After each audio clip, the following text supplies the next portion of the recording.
Chévere, chévere. Buenas noches, chicos. Ahora sí, estoy desde la laptop, va a ser más cómodo.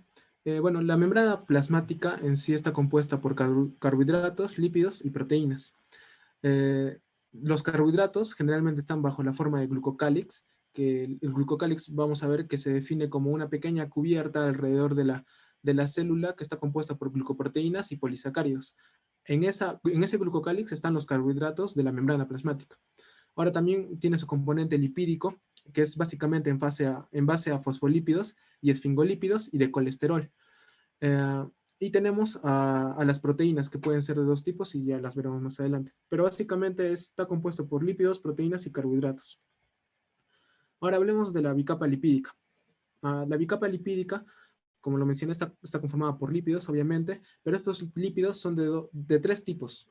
Son de tipo esfingolípidos, y fosfolípidos. Dentro de los fosfolípidos están la fosfatidilcolina, la fosfatidilserina, la fosfatidiletanolamina y el fosfatidilinositol. Todos ellos son fosfolípidos. Aparte de los fosfolípidos están los esfingolípidos. Dentro de ellos el más importante probablemente sea la esfingomielina. Aparte de aparte de esos dos lípidos están el colesterol. Ahora, todos estos lípidos que he mencionado tienen una cabeza, tienen una cabeza polar y tienen una cola hidrófoba o no polar. La cadena, la cabeza polar, como su nombre lo indica, es hidrófila también y va en busca del agua. O sea, cuando haya agua se va a poner en contacto con ella. Y las colas hidrófobas, como su nombre lo indica, van a sentir ese miedo hacia el agua y van a intentar alejarse de ella. Y hay un experimento muy chévere, eh, la formación de liposomas, que quiere decir que se basa en que al momento de colocar, si tú colocas una gotita de fosfatidilcolina, que es un fosfolípido, una gotita la sumerges en un vaso de agua, la fosfatidilcolina, como tiene todas esas fosfatidilcolinas que hay en esa gotita de grasa, todas sus cabezas, que son polares, van a intentar, eh, van a intentar estar en contacto con el agua, y las colas hidrófobas van a intentar estar fuera del contacto con el agua. Entonces, más adelante vamos a ver cómo es de interesante esa formación de los liposomas, pero quédense en que todos estos lípidos tienen una cabeza polar y una cola no polar o hidrófoba. Uh, las características de las membranas no son todas iguales. La membrana plasmática no es igual a las membranas mitocondriales, ni es igual a la membrana del aparato de Golgi, o a la membrana del retículo endoplasmático liso, ni es igual a la membrana de los lisosomas o peroxisomas, etc. Todas las membranas pueden que presenten algunas similitudes, pero son diferentes. Por ejemplo, la membrana plasmática es más lípido que proteína. Aproximadamente de lípido tiene un 80% y de proteína un 20%. En cambio, la membrana mitocondrial interna, donde está la cadena transportadora de electrones junto con el sistema generador de ATP, si se acuerdan, esa membrana mitocondrial interna es más proteína que lípido. Proteína aproximadamente 80%, porque básicamente todo está ocupado por las proteínas de la cadena transportadora de electrones, y, y es poco lípido. En cambio, la membrana mitocondrial externa sí es semejante a la membrana mitocondrial, a la membrana plasmática, pero no son exactamente iguales. Igual sucede con todas las membranas. Ahora, la membrana plasmática se dice que es asimétrica porque la capa externa es una bicapa lipídica, ¿no? La capa externa no es igual a la capa interna. La capa externa es rica en fosfatidilcolina y esfingomielina, mientras que la capa interna es rica en fosfatidilserina, fosfatidiletonolamina y fosfatidilinositol. Es una pregunta de examen, por lo que recuerdo. ¿En qué fosfolípidos es rica la capa externa y en qué fosfolípidos es rica la capa interna? Ahora, las características de esta bicapa lipídica es que es permeable porque permite el paso de solutos a través de ella. Es fluida porque se dice que corresponde al modelo de un mosaico fluido, o también al modelo de bolsas lipídicas, es decir, que no está fija, sino que está en constante movimiento. Todos sus fosfolípidos de esta bicapa lipídica están en constante movimiento. Los fosfolípidos se mueven de un lugar a otro. Eh, Justamente esto tiene que ver con la siguiente característica, que es la de difusión o transporte en la bicapa lipídica.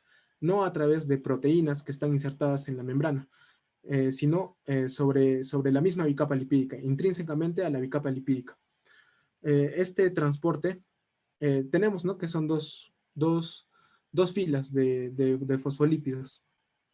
Eh, ya, como son dos filas de fosfolípidos, un fosfolípido que se encuentra en la capa externa puede moverse a sus laterales o puede moverse desde la capa externa a la capa interna. Al igual que un fosfolípido que se encuentre en la capa interna puede moverse a sus laterales, al lado izquierdo o derecho, si es que lo vemos en una imagen 2D, o a cualquier lado, ¿no? Si es que nos ponemos imaginarios y lo imaginamos que está ahí el fosfolípido único y a su alrededor todos los demás fosfolípidos, ¿no? Puede moverse a sus lados o puede también translocarse de su capa interna, donde está, a la capa externa. Ya, ese movimiento intrínseco en la bicapa lipídica tiene nombres. El movimiento de esos fosfolípidos se llama flip-flop. No sé si lo han leído en el resumen, no sé si lo he puesto. Pero ese movimiento de los fosfolípidos en la misma bicapa lipídica se llama flip-flop. Ahora, se dice que hay enzimas que ayudan a ese movimiento. Por ejemplo, las flipasas y las flopasas y las escramblasas. No le he puesto, me parece. No le he puesto, pero está en el resumen. Las flipasas se encargan del movimiento de fosfolípidos del exterior, de la capa externa a la capa interna. Las flopasas de la capa interna a la capa externa y las escramblasas en ambas direcciones, desde el exterior, desde la capa externa a la interna y de la interna a la externa. Otra característica de la bicapa lipídica es el autoensamblaje, que es justamente lo que tiene que ver con esta formación de liposomas. Como les mencionaba, si es que ponemos, por ejemplo, una gota de fosfatidilcolina y lo sumergimos en un vaso de agua, las colas hidrófobas se van a juntar entre sí, porque son hidrófobas, no quieren estar en contacto con el agua. Se van a juntar entre ellas, entre colas hidrófobas, de un fosfolípido al otro, y van a generar un ambiente hidrófobo, un ambiente donde solo están las colas hidrófobas. Es decir, un fosfolípido está navegando por ahí, su cola hidrófoba se va a juntar con la cola hidrófoba de otro fosfolípido que está ahí, y sus cabezas polares se van a poner en contacto con el agua. En este caso, en la fila externa, en la capa externa de fosfolípidos, todas las cabezas se van a poner en tal disposición de que van a estar en contacto con el ambiente externo al liposoma, ¿no? Todo esto es el interior del liposoma.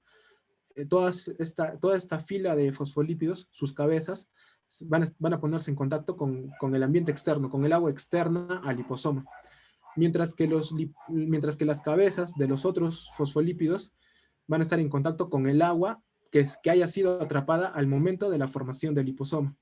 Entonces las cabezas al final van a llegar a estar en contacto con esta capa externa va a estar en contacto con la externa al liposoma, y esta capa interna va a estar en contacto con el agua que haya sido atrapada al momento de la formación del liposoma, y se va a generar un ambiente netamente hidrófobo porque solamente están las colas hidrófobas interaccionando entre sí. Y así más o menos se forman los liposomas. Obviamente esto no sucede en nosotros, en seres vivos, no sucede este autoensamblaje, pero experimentalmente y teóricamente ya se ha comprobado que en verdad se pueden formar estos liposomas de esta manera que les he explicado. Y ahora, es importante esto porque a través de estos liposomas se ha intentado que se ha visto que se pueden meter fármacos en estos liposomas e inyectar los liposomas al suero del paciente a la sangre del paciente para que, como la sangre es un medio acuoso, los liposomas normal van a poder seguir su camino, van a poder viajar a través de la sangre hasta llegar a un tejido objetivo, y en ese tejido objetivo romperse de cierta manera el liposoma y liberar el fármaco que tenga. Puede ser un fármaco hidrosoluble que va a estar dentro del agua, que va a ser atrapada al momento de la formación del liposoma, o puede ser un fármaco eh, liposoluble que va a estar en la membrana, en la bicapa lipídica, ¿no? Al final va a llegar al tejido y se va a liberar el fármaco que tenga que liberarse. Uno de ellos es la anfotericina B, no sé si la han escuchado, es un antimicótico, antifúngico. Eh, la anfotericina B tiene varias presentaciones, pero una de ellas es la anfotericina B en su forma liposomal. Justamente lo que se inyecta es anfotericina B en liposomas, por eso se llama anfotericina B liposomal. Ahora, acerca de la fluidez, me olvidé de mencionarles que los que se encargan de que la membrana sea fluida son los ácidos grasos insaturados, ¿sí? Puede ser pregunta de examen, ¿no? ¿Cuál es la causa de que la membrana sea fluida? Ácidos grasos insaturados. ¿Y cuál es la causa de la estabilidad de la membrana? ¿Quién le brinda estabilización a la membrana? En este caso serían los colesteroles. Acá vemos en verde los colesteroles que están pegados en forma de tachuelas, por así decirlo, a la membrana y le brindan justamente esa estabilización a la membrana. Acá podemos ver diferentes fosfolípidos, como les mencioné, su cabeza polar y su cabeza no polar hidrófoba. Su cabeza no polar está compuesta por ácidos grasos netamente, y la cabeza polar generalmente es un fosfato, por eso se llama fosfolípidos, o es la esfingosina, en el caso de la esfingomielina, que es un esfingolípido. Eso va a variar, ¿no? La cabeza polar varía, pero generalmente es un fosfato, y las colas hidrófobas siempre son ácidos grasos. Ahora, hablemos de las proteínas de membrana. Ya hablamos de los lípidos, ahora hablemos de las proteínas de membrana.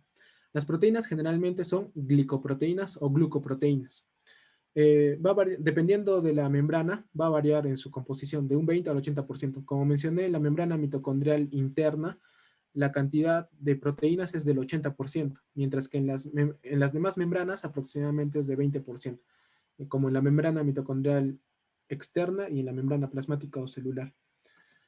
Ahora, dentro de esas proteínas de membrana, porque así se llaman, ese es su nombre, no simplemente quédense en proteínas, o sea, su nombre es proteínas de membrana. Existen dos tipos, las integrales y las periféricas. Y acá hay una corrección en el resumen que les entregué, que espero que hayan podido leer. Las integrales, en el resumen decía que las integrales pueden penetrar parcial o totalmente a la membrana. Ya eso es incorrecto, porque las integrales siempre penetran totalmente a la membrana, siempre la atraviesan, ¿sí? No parcialmente, no hay proteínas integrales que la atraviesen parcialmente a la membrana, siempre la atraviesan de forma total. Acá podemos ver, por ejemplo, acá proteínas integrales que están atravesando completamente toda la bicapa lipídica. Ahora, hay unas proteínas integrales que atraviesan muchas veces a la membrana, y esas proteínas se les llama proteínas multipaso. Y una de las más famosas proteínas multipaso son las proteínas asociadas a GTP. Estas proteínas asociadas a GTP, que son receptores en su mayoría y que son muy importantes para la transducción de señales. Transducción de señales es un tema aparte, si no lo han escuchado antes, lo van a escuchar a lo largo de su primer año, es un tema aparte, pero básicamente esa transducción de señales quiere decir que le llegan señales extracelulares a la célula, por ejemplo, a través de un ligando, una sustancia. Esa sustancia se adhiere, se junta a su receptor que está en la membrana, que puede ser una proteína, mejor dicho, que es una proteína integral, y esta proteína, al reconocer a su ligando, a su sustancia que tiene que reconocer, empieza a mandar señales intracelulares hacia el interior de la célula para que ejerza una acción. Esa básicamente es la transducción de señales. Una señal extracelular llega, se junta a su receptor y el receptor manda señales intracelulares para que genere una acción la célula. Por ejemplo, secretar insulina o muchas otras acciones que puede ejercer una célula. Esa es transducción de señales básicamente. Ya, una de las proteínas multipaso más importantes son las proteínas asociadas a GTP o proteínas G. Estas proteínas G exactamente cruzan a la membrana 7 veces, así contaditas, y se ha determinado, ¿no? Así que cruzan a la membrana 7 veces. Entonces son proteínas multipaso. Ahora, otro tipo de proteínas son las proteínas periféricas. Las proteínas periféricas, como su nombre lo indica, están a la periferia de la bicapa lipídica. Pueden estar en la capa externa, adosadas a la capa externa, adheridas a la capa externa, o pueden estar adheridas a la capa interna de la bicapa lipídica, pero están adheridas a cualquiera de las dos capas y no atraviesan completamente a la membrana plasmática, a la membrana celular. Y por último están otro tipo, en el resumen no lo puse, pero están otro tipo de proteínas, que son las proteínas, disculpe, las proteínas adosadas a fosfolípido a través de polisacáridos. Desactiven su micro, por favor.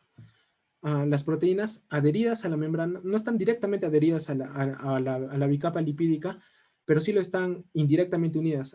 Sí están indirectamente unidas a través de una cadena de oligosacáridos. En este caso pueden ver manosa, glucosaminoglucanos, manosa, formando una cadena, un puente entre la proteína y la bicapa lipídica. Pero las más importantes generalmente son estas, las proteínas integrales y las proteínas periféricas en la membrana. Ya hablamos de proteínas, ya hablamos de lípidos, ahora hablemos de carbohidratos. Que les mencioné que los carbohidratos generalmente están constituyendo parte del glucocáliz, glucocálix.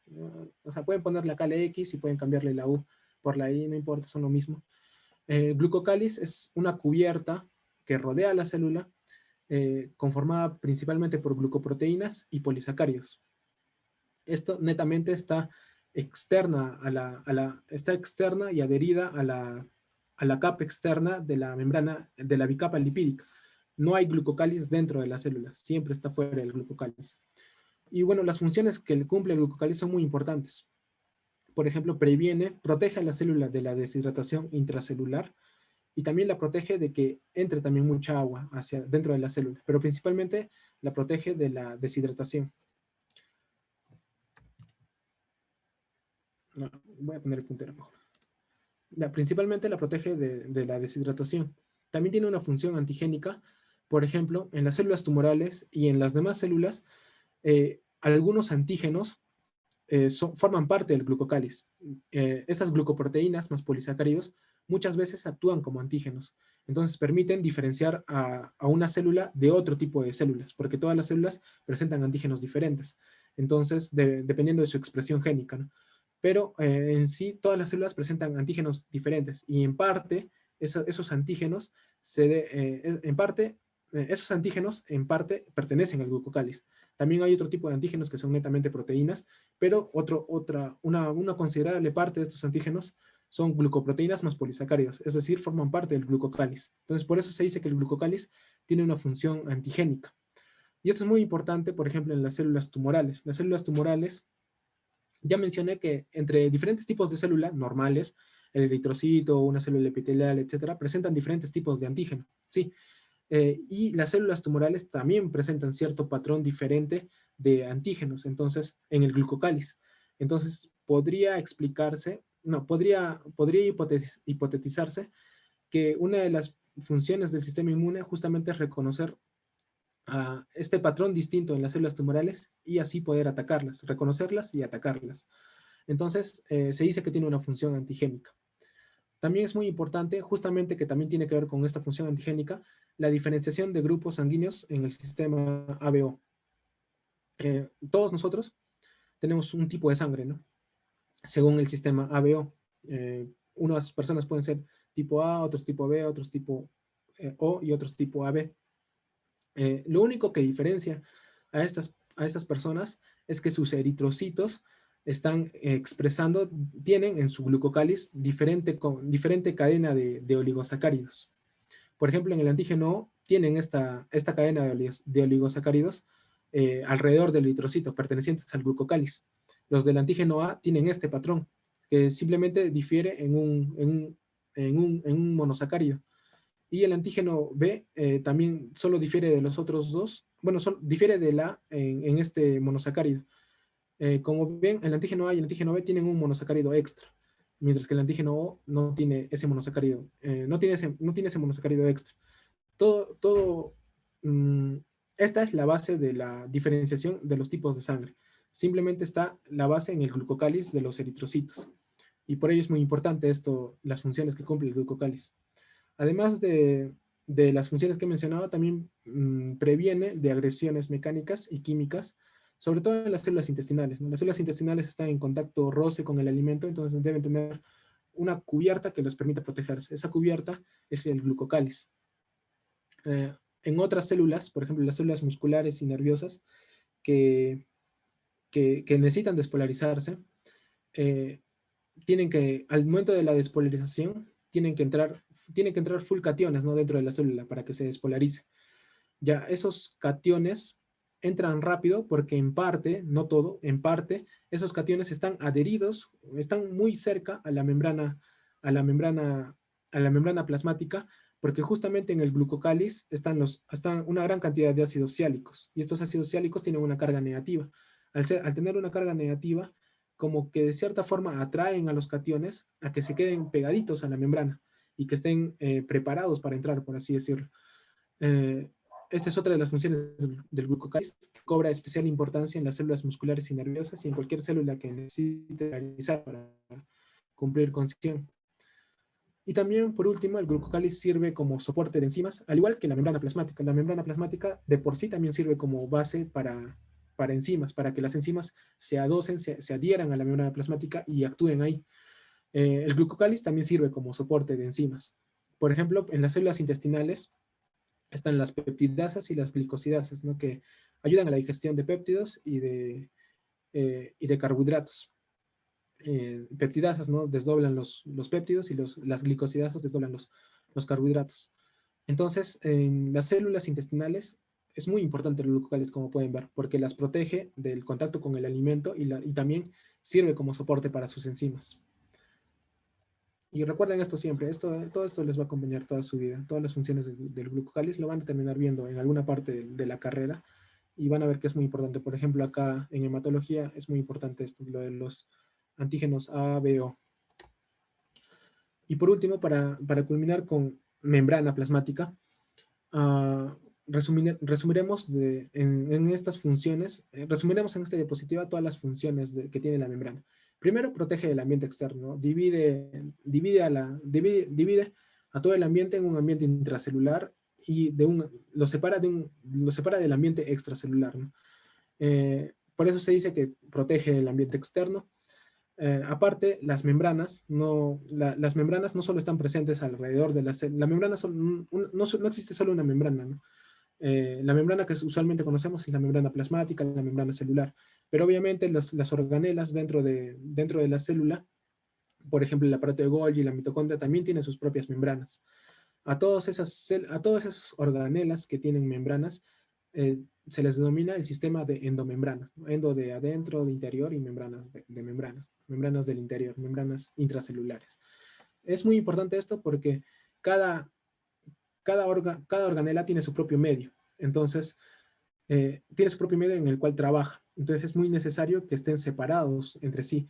Entonces, las membranas ahí actúan para generar compartimentos, ¿no? Y a ese proceso se le llama compartimentalización. O sea, simplemente el proceso de que la mitocondria esté con su membranita intacta y que el aparato de Golgi tenga su membranita también. Están separados.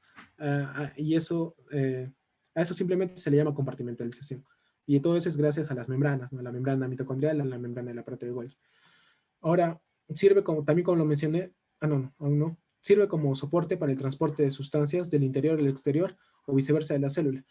Claro, la membrana celular es la que lo conecta a la célula con el ambiente. Entonces, por ello permite el transporte de sustancias a través de los mismos lípidos o a través de proteínas que están incrustadas en la membrana. Como les mencioné también, la membrana es muy importante para la transducción de señales porque la mayoría de receptores celulares están en la membrana. También hay receptores intracelulares, ¿ya? Pero la mayoría de receptores están en la membrana plasmática. Y como les mencioné, transducción de señales es la conversión de señales extracelulares en reacciones intracelulares. También sirve de soporte para algunas enzimas, como ya lo mencioné, al igual que el glucocáliz. Permite la endocitosis y la exocitosis, que también tiene que ver con el transporte de sustancias. La endocitosis y exocitosis son transporte activo. Ahorita vamos a ver qué es transporte activo, transporte pasivo. Pero endocitosis y exocitosis también son parte del transporte de sustancias. Ayudan a la identificación y reconocimiento celular, como les mencioné. En la membrana también pueden estar presentes proteínas, y esas proteínas pueden actuar como antígenos. Aparte de que también el glucocáliz puede contener ciertos antígenos de la célula. Y esos antígenos justamente ayudan para la identificación y reconocimiento celular. También son base de la excitabilidad eléctrica para la generación del impulso nervioso, por ejemplo, en las células musculares y en las células nerviosas. Todo ese impulso, todo ese potencial de acción en las células que deben despolarizarse, como las células nerviosas o las células musculares, todo ese proceso para despolarizarse, repolarizarse y volver a su normalidad, todo tiene que ver con la membrana plasmática. Y por último está para las uniones celulares, ¿no? En la membrana, como les mencioné, hay proteínas integrales, proteínas periféricas, ¿no? Generalmente las proteínas integrales son las que al juntarse con otras proteínas integrales de otra célula, como que generan un puente, ¿no? Una unión celular. justamente a eso se refiere con que una de las funciones de la membrana es la unión celular. Bien, hasta acá hemos acabado la primera parte de básicamente estructura de la membrana plasmática, que ahora pasaremos a un tema más complicado, pero lo vamos a pasar rápido. La mayoría de diapositivas son ejemplos, los vamos a pasar rápido, porque quieres, justamente llevamos media hora. Hasta este momento, ¿tienen alguna duda? Porque ya este tema es netamente otro tema. Ah, a partir de esta diapositiva. Si tienen alguna pregunta para solucionarla ahora. ¿Dónde veo el chat?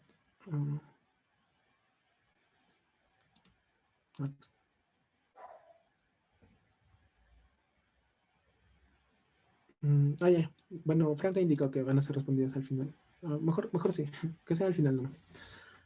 Pasamos al siguiente tema, a la parte 2 de esta exposición. Ya, que es el transporte de sustancias a través de la membrana plasmática. Como les mencioné, una de las funciones de la membrana plasmática es el control del pasaje de los solutos, mantener el transporte de sustancias. Entonces, como introducción, este es un pequeño ejemplo. Por ejemplo, te comes, ¿no?, un chocolate. El chocolate al final se desdobla al final llega a ser glucosa al momento de la digestión. Esa glucosa primero tiene que pasar la membrana de tus células intestinales. Una vez que está dentro de las células intestinales, esa glucosa tiene que pasar a las venas, a las venas que están recogiendo todos los desechos, todos los nutrientes de las células intestinales. Y al final esa glucosa va a tener que recorrer todo tu cuerpo a través de la sangre y va a tener que llegar a las células, otras células, aparte de las células intestinales, al resto de las células que también tienen que consumir su glucosa para poder cumplir con sus funciones. Entonces, toda esa glucosa va a pasar por todo el torrente sanguíneo y va a tener que atravesar va a tener que atravesar todas estas membranas, va a tener que atravesar el endotelio, obviamente, va a tener que llegar al medio acuoso en el que se encuentran las células y va a tener que atravesar la membrana celular para llegar recién dentro de la célula a la que tiene que llegar. Y recién ahí ahí ya empieza su metabolismo de la glucosa. Entonces, todo ese trajín tiene que cumplir la glucosa y todo transporte a través de membranas. Va a tener que transportarse y transportarse desde una membrana a otra. Va a tener que transportarse a través de membranas. La membrana de la propia célula, la membrana de la célula intestinal, etc. Igual pasa con los gases. Por ejemplo, el oxígeno que está navegando con los eritrocitos también va a tener que atravesar membranas para llegar finalmente a donde tiene que llegar. Generalmente es a la mitocondria, ¿no? Para que empiece la cadena transportadora de electrones y así se sintetice ATP. Igual con el CO2 que es producto del metabolismo de las células. Ese CO2 no se puede quedar en la célula, tiene que llegar al eritrocito y el eritrocito lo va a mandar al pulmón y de ahí se va a expulsar en forma de CO2, en forma de gas. Entonces, al final, todo lo que se imaginen, todos los solutos que se imaginen todas las sustancias que se imaginen, siempre van a tener que atravesar membranas. Entonces, esa es la importancia ahora del tema que les voy a exponer, el transporte de sustancias a través de membranas. El transporte puede ser directo, o sea, directamente a través de la bicapa lipídica, o sea, netamente sin ninguna proteína que lo ayude, directamente a través de la bicapa lipídica, o puede ser ayudado con proteínas. Esa sustancia puede ayudarse con una proteína para ser transportada. En el caso, y de acuerdo a esto, estas proteínas pueden ser poros, pueden ser canales o pueden ser transportadores. Esos son los tres tipos de proteínas que ayudan al movimiento de solutos, al transporte de sustancias a través de la membrana. Ahora, existen dos tipos de transporte. Ya vimos los tres tipos de proteína: poros, canales y transportadores. Dentro de los transportadores hay otra clasificación, ¿no? Dentro de los transportadores están los uniportadores que transportan solo una sustancia. Los importadores los importadores y antiportadores que transportan dos sustancias al mismo tiempo, solo que los importadores lo hacen en la misma dirección y los antiportadores o antiporters, importers, así en inglés, ¿no? También transportan dos sustancias, pero una en una dirección y la otra en la dirección contraria. Por eso lo de anti, ¿no? Ahora, ya vimos los tipos de proteínas que ayudan al transporte de sustancias. Ahora veremos los tipos de transporte. Los tipos de transporte son pasivos y son de tipo pasivo y de tipo activo. Del tipo pasivo, a lo que también se llama difusión, siempre es a favor del gradiente. Y acá hay un concepto importante, gradiente. Como su nombre lo indica, gradiente, va a haber diferentes grados, ¿no? En este caso, de menos a más o de más a menos. Si hay una diferencia, por ejemplo, en lo que refiere a gradiente químico, cuando escuchen gradiente químico, siempre va a significar que hay una diferencia de concentraciones. Por ejemplo, imagínense que tenemos dos compartimentos, ¿no? Acá un compartimento y a mi mano derecha un compartimento y a mi mano izquierda otro compartimento. Y hay una barrera entre ellos y solo hay una pequeña abertura, ¿ya? Que está tapada por ahora. Una pequeña abertura que comunica ambos compartimentos, pero que por ahora está tapada. Y ponemos acá una cantidad de sustancia X. Y en este lado izquierdo ponemos la misma sustancia, pero en una cantidad doble, 2X, ¿ya? Por ejemplo. Entonces acá hay más concentración que acá que ponen cada uno. Supongamos que el agua es la misma, la cantidad de agua es la misma en ambos compartimentos. Y acá puse X y acá puse 2X. Al momento en el que abra el tampón, en busca de su equilibrio, esta gradiente va a desaparecer. Porque justamente como acá hay más y acá hay menos, va a tratar de buscar su equilibrio y va a pasar aproximadamente la mitad de acá, va a pasar acá para que llegue a un equilibrio de 1.5x y acá 1.5x, ¿no? A eso se le llama gradiente químico, cuando hay una diferencia de concentraciones, ¿sí? Eh, y ese gradiente va a desaparecer porque todo sistema tiende al equilibrio, ¿no? Si es que hay una vía que lo posibilite. En este caso la vía sería el tampón, ¿no? Una vez que lo abra, el sistema va a buscar su equilibrio. Y la mitad, bueno, la cuarta parte, claro, la cuarta parte de aquí va a pasar aquí y al final se van a equilibrar 1.5x y 1.5x a cada uno. A eso se le denomina gradiente, cuando hay una diferencia. Gradiente químico, cuando hay una diferencia de concentración. Acá hay X y acá había 2X, hay una diferencia de concentración. Y gradiente eléctrico, cuando hay una diferencia de cargas. Por ejemplo, acá en este compartimento está muy positivo. Hay más cargas positivas que negativas, por ende, la carga neta es positiva. Y en este compartimento izquierdo hay más cargas negativas que cargas positivas y por lo tanto la carga total es negativa. Una vez que posibilite que abre el tampón, por ejemplo, el sistema va a tender al equilibrio, va a buscar su neutralidad. Entonces, ciertos cationes de acá, ciertos iones positivos de acá van a pasar hacia el otro lado y ciertos iones negativos de este lado izquierdo van a pasar al lado derecho. Uh, entonces, y al final se va a llegar a un equilibrio de cargas, a una neutralidad. Entonces, esa diferencia de cargas, a esa diferencia se le denomina gradiente eléctrico. Y generalmente en los sistemas biológicos rige lo que es el gradiente electroquímico, es decir, una combinación de diferencias en las cargas y en la concentración.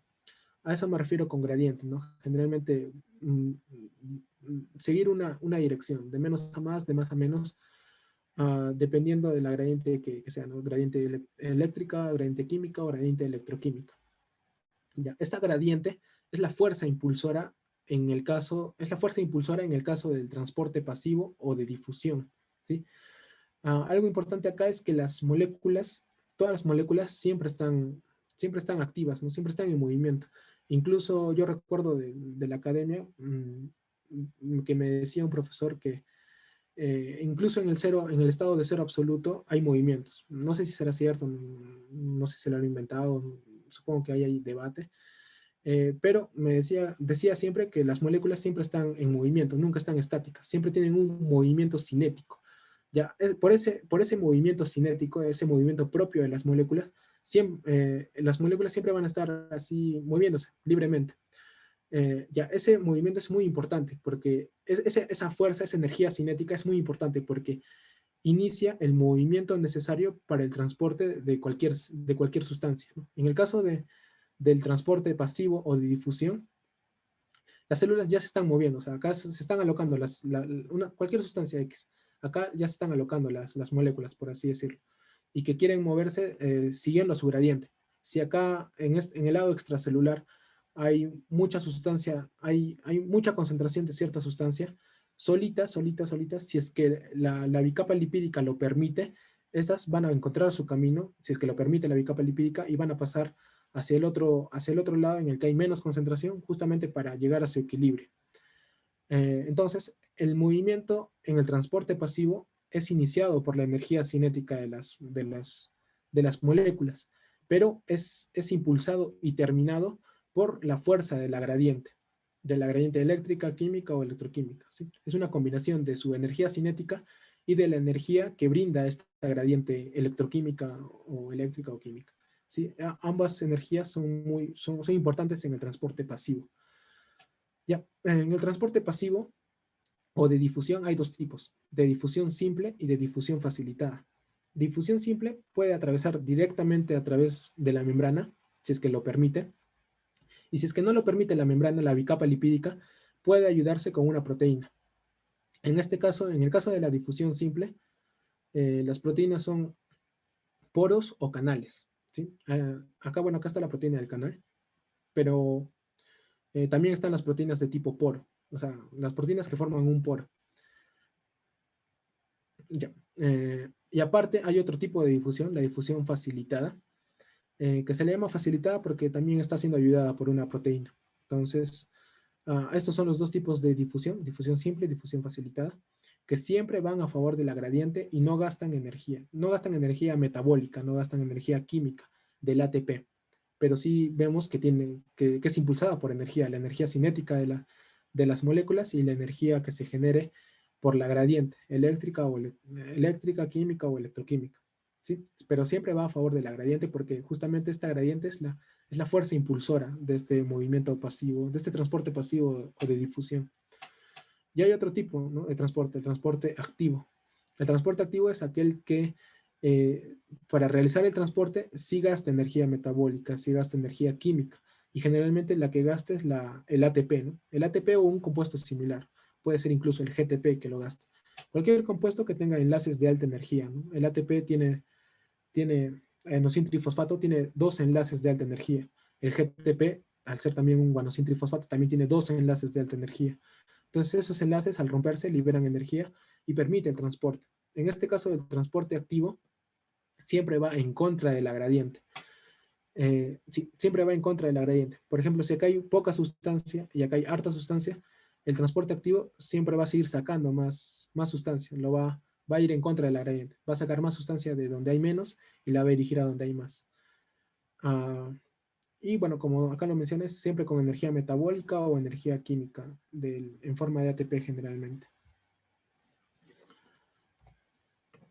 Bueno, acá está lo que les mencionaba sobre las gradientes, gradiente química y gradiente eléctrica. La gradiente química va de donde hay mayor concentración a menor concentración para llegar a un equilibrio, y la gradiente eléctrica va en diferentes direcciones hasta equilibrar cargas, ¿no? Hasta que un compartimento esté neutro y en el otro también, porque todo sistema tiende al equilibrio al final, si es que un medio se lo posibilita.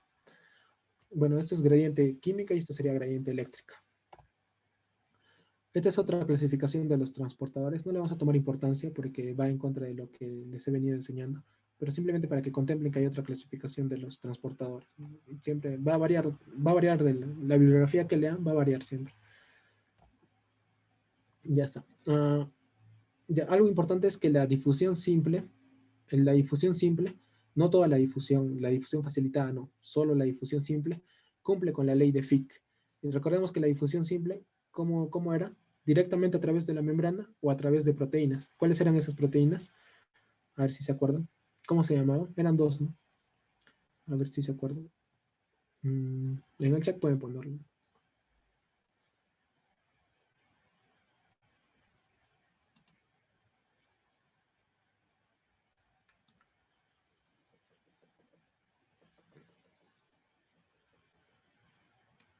No se acuerdan. Carlos, por el chat directo me está mandando poros y canales. ¿Cómo? Poros y canales me están mandando por el chat. ¿A que yo no puedo ver el chat de ellos? ¿O cómo lo ven? Es que déjenme un ratito, por favor. Parece que solo están llegando al post, pero están respondiendo poros y canales.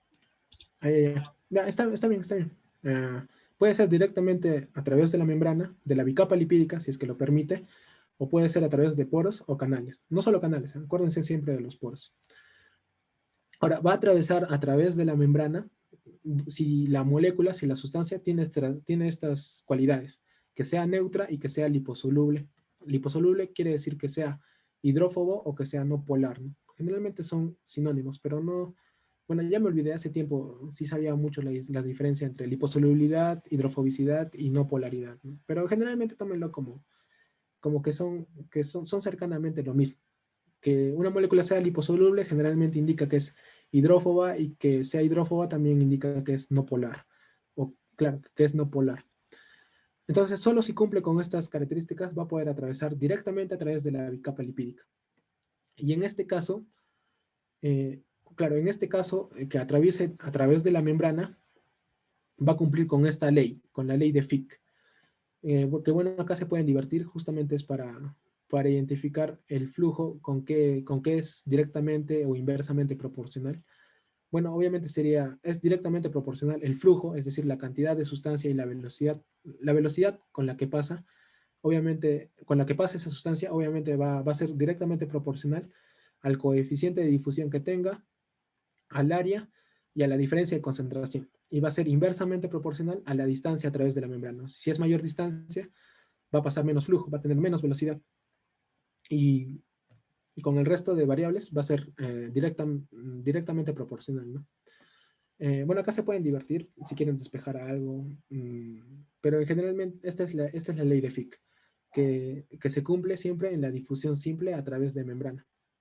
Uh, y a través sí, que cumple con la difusión simple que se da por membrana y por proteínas, no solo con la membrana, me había equivocado en eso, sino cumple con toda la difusión simple y se involucra a lo que se pueda a lo que se pueda transportar por membrana y a lo que se pueda transportar por proteínas, ¿no? Ya. Bueno, acá simplemente unos datos, uno que otro dato, que la energía potencial electroquímica, o sea, la energía derivada de la gradiente, es la que va a brindar el sentido o la dirección, ¿no? Generalmente es de más a menos, ¿no? Mayor concentración o menor concentración. Y el flujo neto quiere decir que a la velocidad a la que va a pasar esa sustancia. Como lo mencioné, esta ley de Fick solo funciona con sustancias eléctricamente neutras, y son las que justamente pasan a través de la membrana, ¿no? Ya. Ahora, algo importante para que una molécula pase por la membrana, por la bicapa lipídica, es que tiene que tener un alto coeficiente de bipartición. Y este coeficiente de bipartición se define sobre la concentración que llega al equilibrio en esa sustancia en un ambiente liposoluble, en este caso aceite, sobre la concentración en equilibrio que llega en el agua, en un ambiente acuoso. Entonces, si metes una sustancia para determinar su coeficiente de bipartición, si es que más se disuelve, si es que más se concentra en el ambiente liposoluble y poco se concentra en el ambiente acuoso, obviamente va a tener un alto coeficiente de bipartición y eso justamente significa que es altamente liposoluble, porque la mayor concentración la mayor cantidad de sustancias se está concentrando en el ambiente liposoluble, en el ambiente aceitoso de aceite, yo qué sé. Entonces, recuérdense eso, ¿no? Un alto coeficiente de bipartición quiere decir que la molécula es altamente liposoluble y que por tanto podría atravesar la bicapa lipídica sin problemas siempre y cuando no tenga carga. Porque si tiene carga, la bicapa lipídica ya lo va a restringir. Tiene que ser neutra. Entonces, esta es una característica muy importante, el coeficiente de bipartición. Ahora, para recordar, o bueno, no para recordar, recién les voy a explicar eso. La diferencia entre un poro y un canal. Les dije, ¿no? Que sirven para la difusión simple, el poro y el canal. La diferencia es sencilla. El poro siempre está abierto y el canal tiene una compuerta y que dependiendo de las señales que le lleguen a ese canal, la puerta va a estar abierta o cerrada. Si está abierta, obviamente actuará como un poro, ¿no? Que va a dejar entrar va a dejar pasar todo el soluto, toda la sustancia, ¿no? y si está cerrada no va a dejar pasar. Entonces es la diferencia básica entre poro y canal, en que el poro siempre está abierto y el canal tiene una compuerta que la regula, ¿no? Va a tener una conformación cerrada y una conformación abierta. Y ahora ustedes se dirán, ¿cómo yo sé si está cerrado? ¿Cómo yo sé, bueno, cómo yo dirijo que un canal esté cerrado o abierto? Y es justamente, ya, acá viene la razón. Bueno, primero vamos a ver ejemplos de poros. Los poros siempre están abiertos, ¿ya? Y hay porinas. Las porinas son las proteínas que forman los poros. Hay porinas en la membrana mitocondrial externa, como pueden ver acá. Acá está la membrana, ¿no? Acá está la mitocondria. Tiene su doble membrana. La membrana mitocondrial externa es la que tiene porinas, ¿ya? Y es justamente estas porinas por las cuales el ambiente que esté, el ambiente intermembrana, es decir, entre la membrana interna y la membrana externa, es muy similar al del citosol, ¿no? Acá está el citosol. Justamente porque estas porinas permiten que haya un equilibrio entre ambas, ¿no? Es decir, que el ambiente en este y el ambiente en el citosol, el ambiente intermembrana y el ambiente en el citosol son muy similares justamente porque las porinas lo permiten. Bueno, acá está la cadena transportadora de electrones, ¿no? Muchas proteínas, que es una característica de la membrana mitocondrial interna. Acá hay otro ejemplo de porinas. Conocen, ¿no? El sistema del complemento. Al final, el sistema de complemento, al activarse primero el C5, etcétera, al final va a llegar a formar un poro compuesto de C9, de esta proteína C9, que es parte del sistema del complemento. Ya, esta C9, al polimerizarse, van a formar un poro. Y este poro va a ser el causante de la muerte de la bacteria, ¿no? En el caso sea una bacteria. Pero también también se puede formar este complejo en células normales, ¿no? Pero vámonos a lo más común. En bacterias se forma este poro y y permite una vía para que ambos ambientes, el que está fuera de la bacteria y el que está adentro de la bacteria, sean iguales, ¿no? Y no deberían ser iguales, ¿no? La bacteria está mucho más concentrada, entonces le empieza a entrar agua y va a empezar y justamente va a haber una lisis bacteriana, de la célula bacteriana. Entonces, acá hay un ejemplo, otro de poros, ¿no? La conformación de los C9. Y acá también conocemos el linfocito T citotóxico y al linfocito NK, ¿no? El linfocito T citotóxico y el linfocito NK. NK es de la inmunidad innata, ¿no? Y el citotóxico es de la inmunidad adaptativa. Pero ambos tienen el mismo mecanismo de daño. Ambos tienen perforinas en sus vesículas y tienen granzima. Cosa que cuando detectan que una célula, por ejemplo, está expresando mal su complejo mayor de histocompatibilidad, atacan, ¿no? Liberan sus mecanismos de daño. Y eso sucede, por ejemplo, cuando una célula está infectada con virus. Empieza a expresar mal su complejo mayor de histocompatibilidad, el CD8 citotóxico y la NK empiezan a reconocerlo y liberan sus mecanismos de daño. Esta perforina que lo liberan forman un poro al final. Entonces, acá vemos otro ejemplo de poro, el poro formado por la perforina. Y esta perforina, este poro, permite la entrada de la granzima. Y la granzima activa vías apoptóticas, enzimas apoptóticas, y así lleva a la muerte de esta célula infectada con virus. Entonces acá vemos otro ejemplo de poros, que son muy importantes, como lo mencioné. Y ahora volvemos a los canales. Les mencioné que tenían, ¿no? una conformación abierta y una conformación cerrada. Justamente esa compuerta que regula que esté abierto o cerrada el canal es regulado por diferentes señales. Una de ellas puede ser los cambios en el voltaje.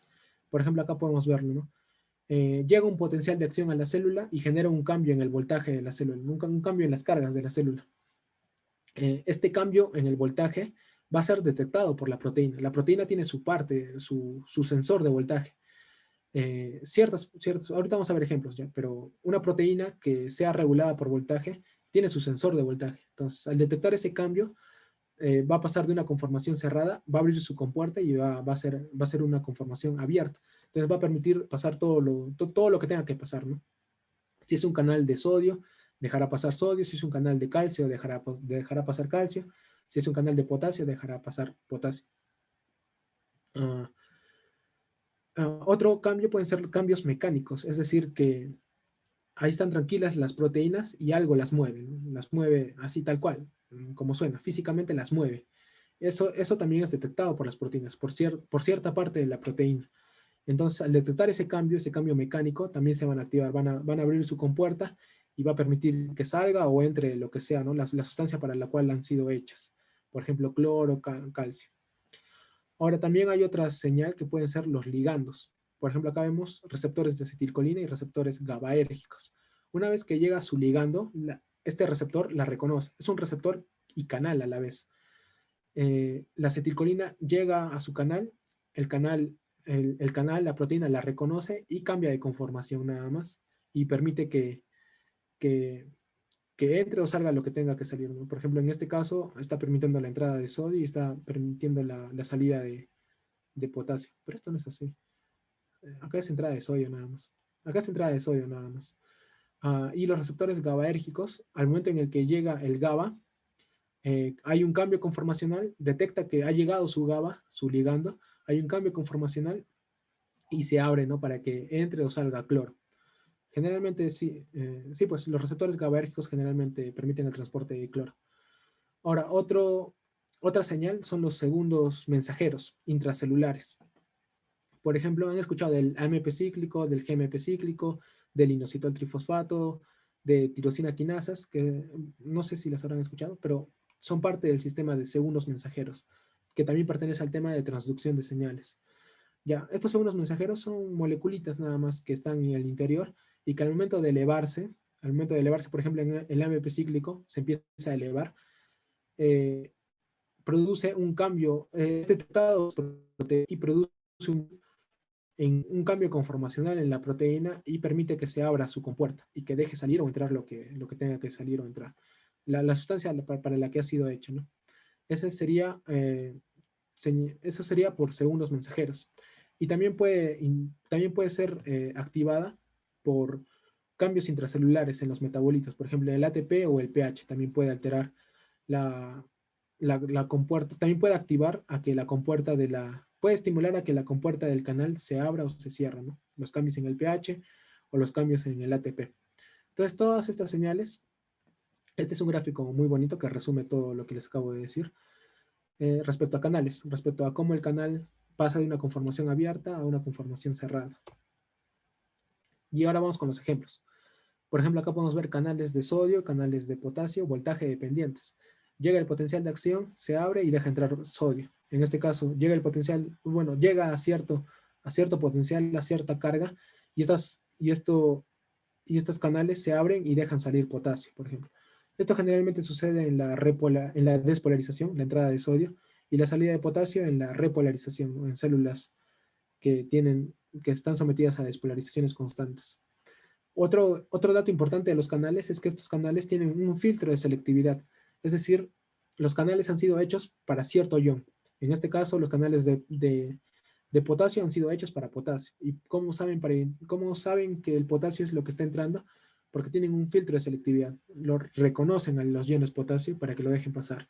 Algo increíble, ¿no? Parece una máquina, una pequeña máquina, un pequeño robot, ¿no? Que detecta justamente el potasio y lo deja pasar. Pero si fuera el sodio o algo así, no lo deja pasar. Muy interesante, ¿no? Cómo es la magia de los canales, que justamente tienen estos filtros de selectividad. Ahora, la permeabilidad también va a depender, bueno, este filtro, justamente lo que mide de los iones es el diámetro de los iones, su forma, su naturaleza de las cargas eléctricas y los enlaces químicos. Sí, nada más.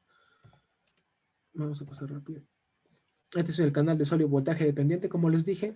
Todo esto es la proteína, ¿sí? Pero hay cierta parte de la proteína que es un sensor de voltaje, ¿no? Por ejemplo, acá lo de azulito es el sensor de voltaje de esta proteína, que detecta el cambio en el voltaje y se abre, ¿no? Y deja pasar sodio.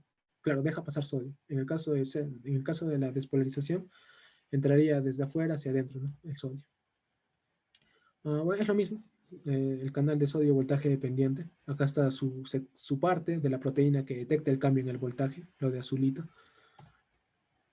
Y ahora pasamos todo eso fue respecto a difusión simple. Ahora pasemos a difusión facilitada. La difusión facilitada, por ser difusión, siempre va a favor de la gradiente, no olvidemos eso. Y está a cargo de uniportadores. Uniportadores quiere decir que solo transportan una sustancia, nada más.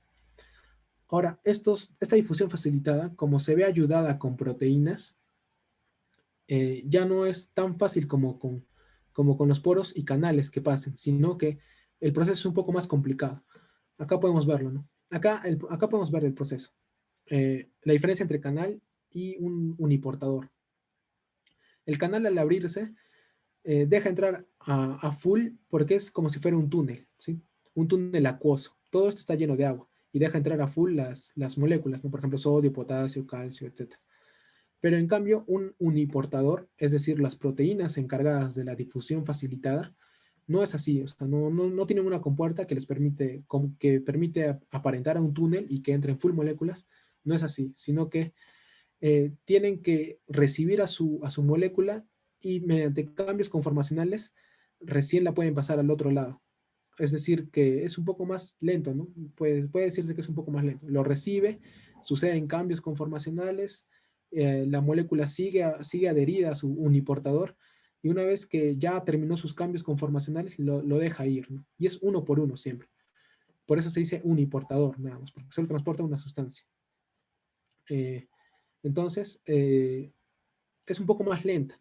Y justamente porque es más lenta y porque tiene que hacer todo este proceso, es que se dice que esta difusión facilitada es saturable, porque cuenta con una velocidad máxima. Imagínate que tienes 5 de estos, ¿no? 5 de estos uniportadores y tienes 15 moléculas, 15 sustancias a transportar. Entonces, primero se transportarán 5. Termina su proceso esas 5 y luego se transportarán las siguientes 5 y así, y luego se transportarán las últimas 5. Eso sucede porque hay mucha sustancia, pero hay solo 5 uniportadores, ¿no? Hay 15 moléculas y solo hay 5 uniportadores. En cambio, si fuera un canal o si fuera un poro, esas 15 pasarían al toque, como si fuera un túnel a través del canal o del poro, ¿no? Pero en este caso, como es un poco más complejo el movimiento, se va a demorar. Y es por eso que si es que hay mucha sustancia y hay pocos uniportadores, al final va a llegar a saturarse todos los transportadores. Y al momento en el que estén saturados, va a llegar a su máxima velocidad. Es por eso que se dice que tiene una velocidad máxima, porque justamente es saturable. Y es saturable porque hay una cantidad limitada de uniportadores para una misma sustancia, para una misma molécula. En cambio, para canales y poros no hay esa velocidad máxima. Acá podemos ver una tabla que lo simplifica. Esta es la difusión simple. A más concentración, la velocidad va a seguir incrementándose, porque el transporte a través de estas es muy fácil. Incluso a través de las membranas sería mejor, sería más velocidad todavía. No habría problema si fuera a través de la membrana. Con poros y canales hay un poco de problema, pero con uniportadores ya el proceso es bastante lento. Lento comparado con canales, poros, con el transporte a través de la membrana, pero si lo vemos en la vida real, todos estos tipos de transporte son bastante rápidos, ¿no? Entonces, la difusión simple no va a llegar a una velocidad máxima, va a crecer, ¿no? Su pendiente va a seguir creciendo conforme haya más cantidad, haya mayor diferencia de concentración, mayor gradiente químico, ¿no? Diferencia de concentración, mayor gradiente químico. En cambio, en la difusión facilitada, que tiene como transportadores a los uniportadores, al final se va a llegar a una saturación y al momento en el que se saturen todos los uniportadores, se va a llegar recién a la velocidad máxima, ¿no? Y es por eso que esto se va incrementando, pero al final se va estancando en velocidad. Es un dato muy importante, ¿no? Estos cambios conformacionales que lo hacen justamente más lento esta difusión facilitada y que por lo tanto presenta velocidad máxima porque justamente son saturables estos sistemas. Es una diferencia muy importante, recuérdense. Acá podemos ver también de nuevo otro ejemplo de un importador. Acá hay una sustancia que puede ser glucosa, por ejemplo. Es reconocido por su transportador y el transportador a través de cambios conformacionales algo lentos comparado con el canal, con los poros, recién dejan pasar, luego de cambios conformacionales, recién dejan pasar a la sustancia, ¿no? Por ejemplo, glucosa puede ser esto. Unos transportadores muy importantes son justamente estos GLUT, los GLUT que vienen de Glucose Transporters, transportadores de glucosa, ¿no? Que justamente son los encargados de transportar la glucosa a través de las membranas. Por ejemplo, acá vemos el GLUT1. Hay diferentes tipos de GLUT. GLUT1, GLUT2, GLUT3, GLUT4, hasta el GLUT9, 10 creo que hay. Y a partir de ahí también hay otras combinaciones medias raras de GLUT. Bueno, acá vemos el GLUT1, que es el que está en todas las células y está expresado de manera permanente. Como todas las células necesitan de su glucosa para sobrevivir, ¿no? ¿Cómo la reciben? A través de estos GLUT1. Este GLUT1 está expresado en todas las células, porque todas las células necesitan de glucosa para vivir. Entonces acá está su GLUT, llega la glucosa, lo reconoce, cambios conformacionales y se libera dentro de la célula. Pero no solo hay un GLUT1, hay un GLUT2, hay un GLUT3, hay un GLUT4, un GLUT5, un GLUT6 y un GLUT7. Acá una pregunta muy importante es la insulina, ¿no? ¿Cuál es el único GLUT regulado por insulina? ¿Han escuchado, no, de la insulina que permite que, que en un estado hiperglicémico baje la glicemia en sangre, baje la glucosa en sangre, ¿no? Justamente a eso ayuda la insulina. ¿Y cómo hace que disminuya la glucosa en sangre? Porque la insulina, al momento de llegar a su receptor en la célula, va a permitir que haya una mayor cantidad de GLUT4 en la membrana de la célula. Acá lo vamos a explicar. ¿Dónde está? Acá está. Cuando la insulina llega a su receptor, manda señales intracelulares, esto es transducción de señales, manda señales intracelulares y estas señales intracelulares al final derivan en que vesículas que contenían GLUT4, vesículas internas dentro de la célula, se dirijan a la membrana y en la membrana liberen estos GLUT4 y que estos GLUT4 ahora estén en la membrana. Entonces, estos GLUT4 van a permitir un mayor ingreso de la glucosa que se encuentra en la sangre hacia la célula. Entonces, así reduce la glucosa en sangre, ¿no? Y por eso sirve la insulina, ¿no? La insulina es el tratamiento en pacientes diabéticos, porque justamente a través de este mecanismo ayuda a que se disminuya la glucosa en sangre. Entonces, ¿cuál es el único GLUT regulado por insulina? El GLUT4. El GLUT1 siempre está expresándose. El GLUT1 siempre hay en la célula. GLUT4 es el que a veces hay, a veces no hay, dependiendo de la insulina, ¿no? Acá podemos ver toda la familia de GLUTs, GLUT1, GLUT2, GLUT3.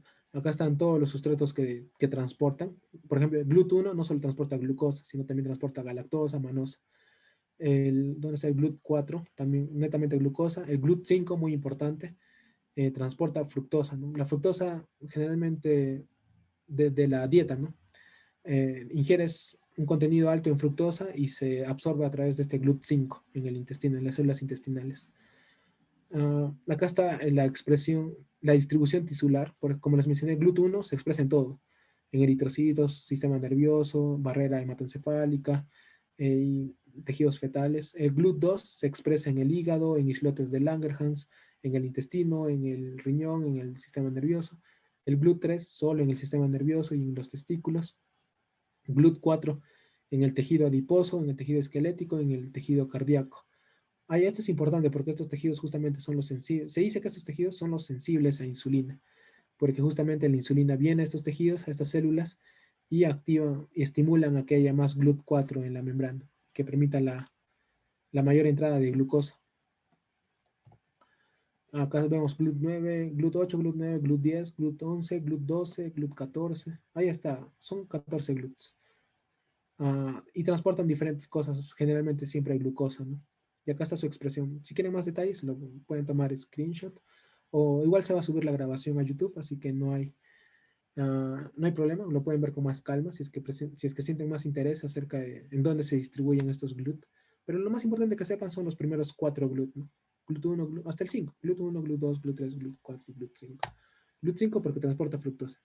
Y acá podemos ver la referencia bibliográfica en caso de que quieran ver. Es un artículo de revisión que describe a la perfección la familia GLUT, ¿no? La familia de transportadores de glucosa. Acá otro gráfico de resumen. Como les mencioné, GLUT1 se distribuye en todas las células. GLUT2 en estos tejidos y así como les mencioné. Acuérdense siempre, GLUT4 regulado por insulina. Ahora, este es un artículo interesante de revisión que describe básicamente que el GLUT2, ¿dónde está? Acá está. El GLUT2 no solo está expresado en estos, en el hígado, en los islotes pancreáticos, en el intestino. Igual acá también se mencionaba acá se menciona que está en el sistema nervioso. Y justamente se dice que el GLUT2 es parte de ese control que al final regula la entrada de glucosa en los otros tejidos donde también se expresa GLUT2. O sea, acá GLUT2 se expresa en el sistema nervioso, en el cerebro, acá dice, ¿no? Ya se dice que los GLUT2 que se expresan en el sistema nervioso, en el cerebro, al final regulan la expresión de GLUT2 en el resto de tejidos en donde se debe expresar GLUT2. Por ejemplo, el hígado, los isletos del páncreas, el intestino y el riñón. Incluso acá lo describe. Acá describe otras localizaciones del GLUT2.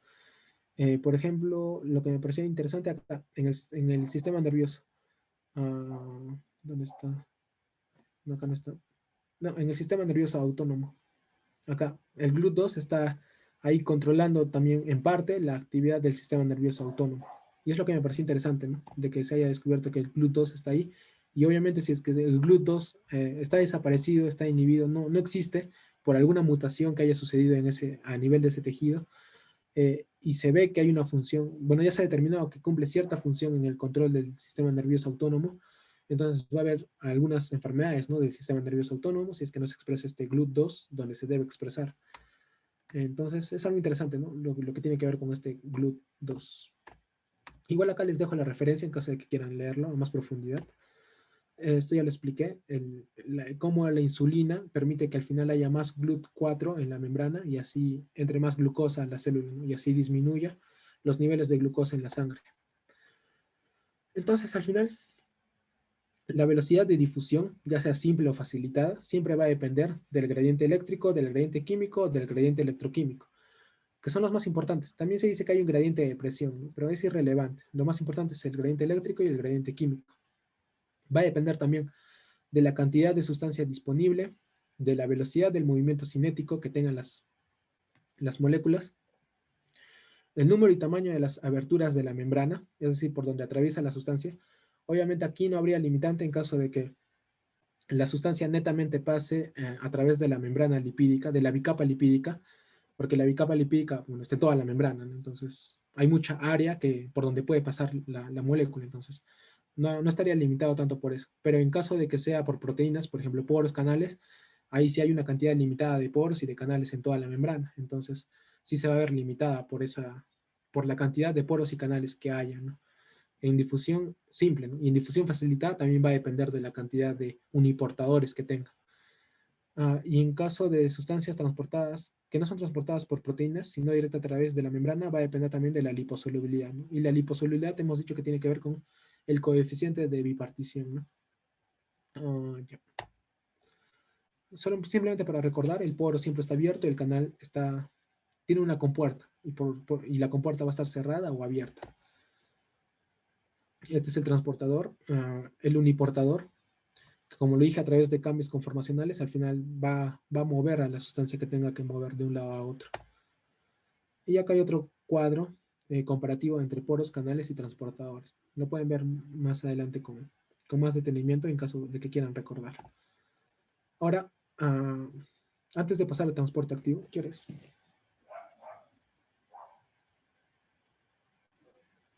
Sí, 13. Sí, 15 minutos demorará más lo de transporte activo y acabamos. Entonces, un descanso de 1 minuto, por favor. Mi garganta se ha secado. Entonces, en 1 minuto, 2 minutos volvemos. 7:15 volvemos, por favor, para lo del transporte activo. Sí, pueden tomar agua, pueden aprovechar para descansar.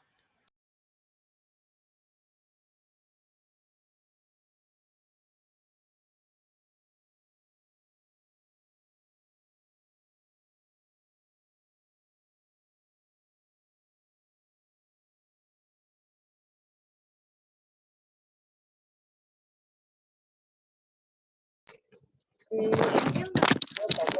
la batería. A ver, préndelo. Si no, para empujártelo.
Ya, vamos a continuar.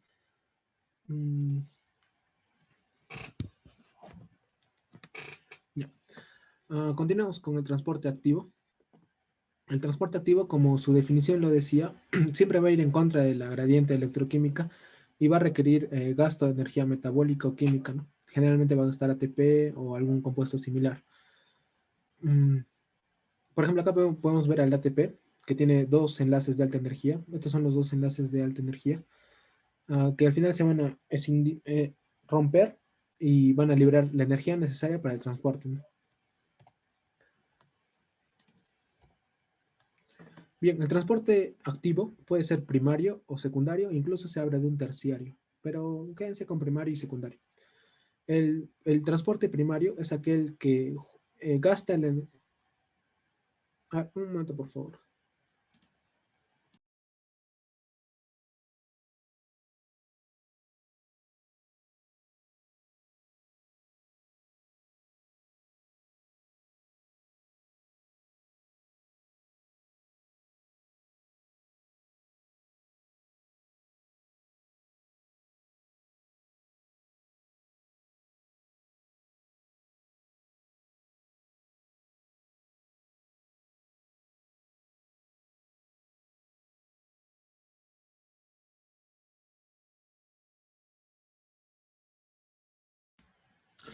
Un minuto, por favor.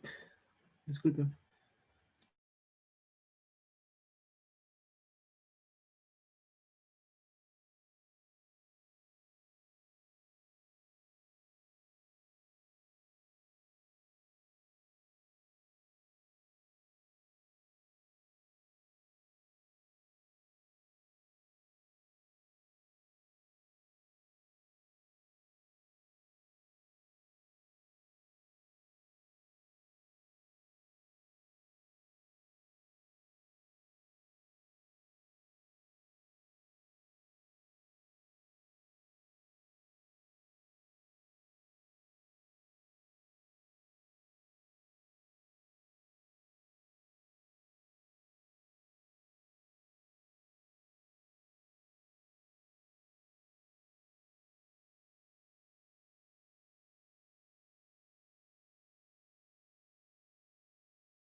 Ya, disculpen, chicos.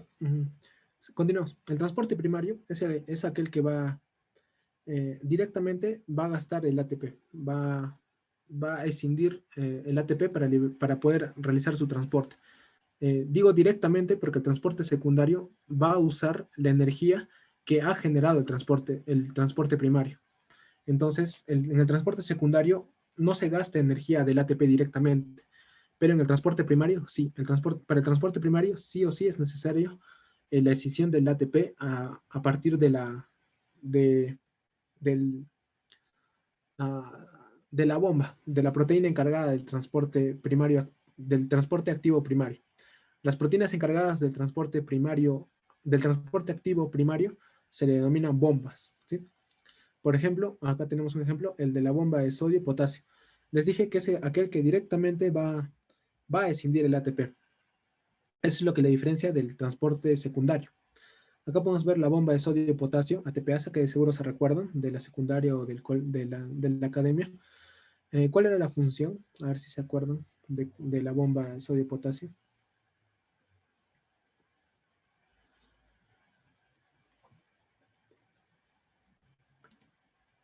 Frank, ¿puedo ver el chat o cómo se ve? Sí, ya está habilitado para que puedan mandar sus respuestas públicamente.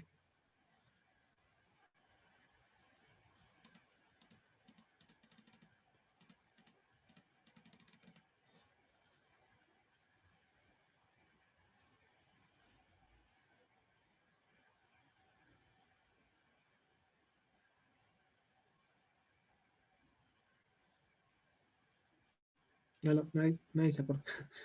Ya, Ya, la bomba de sodio y potasio era transportada, ¿no? 3 iones sodio afuera y 2 iones potasio adentro, con la escisión de un ATP, ¿no? Y bueno, esa es justamente la función de la bomba. Transportar 3 sodios afuera, dos potasio adentro, escindir un ATP y bueno, ya está. A esta, claro, a esta proteína del transporte activo primario se le denomina bomba, ¿no? Y hay diferentes otros tipos de bomba, bomba de hidrógeno, bomba de calcio, bomba de muchas otras cosas. Bueno, una de las más importantes es la bomba de sodio y potasio, y una de las principales funciones de ella es que es electrógeno, ¿no? Podemos ver que acá está lanzando 3 cargas positivas hacia afuera y 2 cargas positivas hacia adentro, entonces hay un flujo neto de cargas positivas hacia afuera. Y al final va a terminar cargándose, ¿no? Positivamente el extracelular y negativamente el citoplasma, el medio intracelular.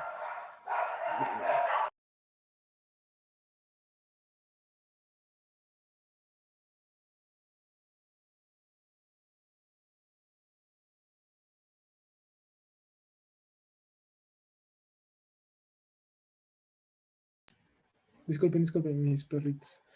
Ya. La bomba de sodio y potasio también regula el volumen celular, porque al mover justamente estos iones y sobre todo el sodio, a donde vaya el sodio, donde haya más concentración de sodio es donde va a haber más agua, porque el agua al final sigue al sodio, ¿no? Entonces, donde se vaya más sodio, al final va a ir más agua. Entonces, también regula el volumen celular gracias a eso, el volumen intracelular, celular. Y tiene un considerable gasto energético porque se dice que las bombas de sodio y potasio de toda la célula gastan alrededor de 2/3 del ATP total generado, sobre todo en las células nerviosas, musculares y en los túbulos proximales, sobre todo. Ah, y también esta bomba de sodio y potasio es inhibido por ciertos fármacos, por ejemplo la digoxina o la guabaína. La guabaína no se usa, la digoxina es la que se usa para el tratamiento de insuficiencia cardíaca. Y bueno, si les interesa saber cómo funciona, cómo es el mecanismo para que la digoxina, al inhibir la bomba de sodio-potasio, sirva para tratar la insuficiencia cardíaca, vean, ¿no?, lo que les estoy diciendo, no, que al parecer no tiene nada que ver, ¿no? Que la bomba de sodio-potasio, al ser inhibida, tenga que ver algo que ver con la insuficiencia cardíaca, ¿no? Si sienten interés, lo pueden averiguar por su cuenta y ya preguntaré en otra clase si es que averiguaron la respuesta, ¿no? el cómo, el cómo inhibir esta bomba de sodio potasio ayuda al tratamiento de la insuficiencia cardíaca con digoxina. Bueno, esta es la estructura, las características moleculares de la bomba de sodio potasio. Se dice que tiene una subunidad alfa y una subunidad beta, pero también por ahí dicen que tiene una subunidad gamma. En general, la subunidad alfa es la que tiene todo, ¿no? Tiene el lugar para que el ATP se una, tiene el lugar para que el sodio se una, para que el potasio se una, y la subunidad B solo está de soporte, ¿no? Como de anclaje para que entre unión entre la subunidad alfa y el resto de la membrana, ¿no? La subunidad alfa lo tiene casi todo, ¿no? Y son varias preguntas de examen. Bueno, ya no durante el primer año, más que todo sobre su segundo año. Bueno, seamos. Acá podemos ver el ciclo enzimático de la bomba de sodio y potasio. Por cuestiones de tiempo no lo vamos a detallar mucho, pero básicamente es sencillo, ¿no? La bomba acá está, tiene sus sitios abiertos para sodio, el sodio se mete. Una vez que el sodio se mete, el ATP se une. No, ¿cómo era? Sí, pues el ATP primero se une. Al unirse, permite que los tres sodios se puedan unir. Una vez que se unen los 3 sodios, el ATP se hidroliza y se cierra, por así decirlo, la bomba. Y una vez se cierra y se abre para el otro lado. Se abre y deja salir los 3 sodios. Y una vez que esté en esta conformación, una vez que dejó salir los 3 sodios, permite recién el reconocimiento de los potasios. Y el potasio, al entrar, el fosfato que se adherió con la hidrólisis del ATP se libera, y esta liberación del fosfato permite que al final uh, hay un cambio conformacional y que se liberen los dos potasios hacia dentro de la célula. Pero así de manera simple, primero se unen los sodios, el sodio sale a través de cambios conformacionales y deja los espacios abiertos para el potasio entra, suceden cambios conformacionales y al final el potasio termina por entrar a la célula. O sea, lo primero en entrar es el sodio y lo primero en reconocerse es el sodio, ¿no? Y luego el potasio. Si quieren saber más características moleculares de esto, pueden revisar esta revisión que habla muy bien sobre la bomba de sodio-potasio. Y bueno, la subunidad alfa también tiene lugar para la guabaína y para la dicoxina. Como les digo, la subunidad alfa es casi todo de la bomba de sodio-potasio. Tiene lugar para todo con todo lo que tenga que interaccionar. Así como la bomba de sodio-potasio, también hay la bomba de hidrógeno-potasio, que justamente es importante, por ejemplo, en las células parietales de las glándulas gástricas, ¿no? Acá podemos ver, estas células parietales son las encargadas de producir el ácido, los hidrógenos que van al lumen estomacal y al final ahí se produce el ácido gástrico, ¿no? Y es ácido porque justamente tiene una alta cantidad de hidrogeniones. Entonces, para eso está esta bomba, ¿no? Que transporta un potasio hacia adentro y un hidrogenión hacia afuera, un ion hidrógeno, hidrogenión hacia afuera. Y así se forma el ácido gástrico. Están también las bombas de calcio que transportan, por ejemplo, que intercambian un calcio con un hidrógeno o que intercambian un calcio con un sodio, ¿no? Al escindir un ATP. Todo esto es con energía metabólica química del ATP. Siempre es necesario el ATP. Estos son un tipo de bombas de calcio y acá vemos otro tipo de bombas de calcio. Por ejemplo, el que está en el retículo endoplasmático liso de las células musculares. Para que haya contracción se tiene que liberar calcio, ¿no? Del retículo endoplasmático liso en las células musculares. Pero ese calcio, ¿cómo fue secuestrado dentro del retículo sarcoplásmico o retículo endoplasmático liso de las células musculares? Fue secuestrado justamente por una bomba de calcio. En este caso, esta bomba de calcio transporta un hidrogenión hacia el citosol y un calcio hacia adentro del retículo endoplasmático liso. Y acá es secuestrado, ¿no? Hasta que llegue una señal y se libere el calcio para la contracción. Hay dos tipos de bombas de calcio, los que están en el retículo endoplasmático liso y los que están en la membrana. En la membrana citoplasmática, plasmática, celular. Acá podemos ver otra bomba de protones. Esta es una bomba de protones de tipo F. Y acá es algo muy interesante, porque esta es la encargada de la síntesis del ATP en la membrana mitocondrial interna. De seguro sí se acuerdan, ¿no? De la cadena transportadora de electrones, los hidrogeniones empiezan a pasar por esta bomba, y esta bomba es una bomba que funciona al revés. Supuestamente una bomba tiene que escindir el ATP, ¿no?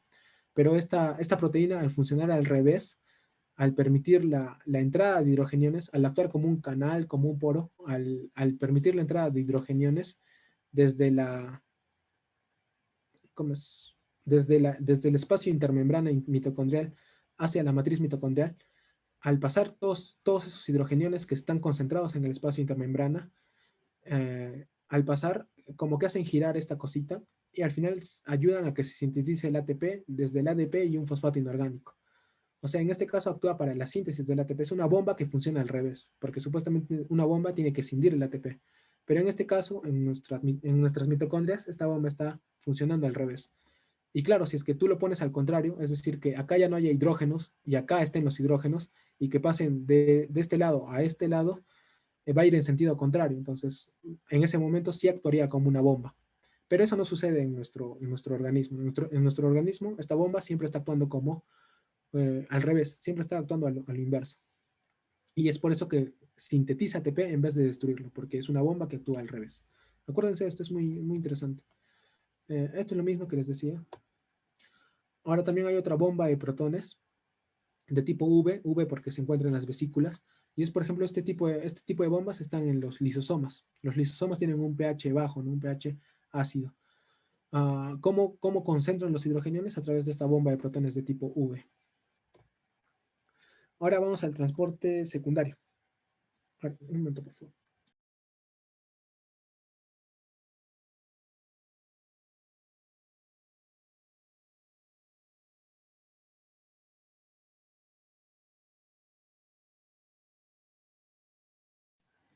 Ya, el transporte activo secundario. Como les decía, el transporte primario es el que tiene que ver directamente con la escisión del ATP.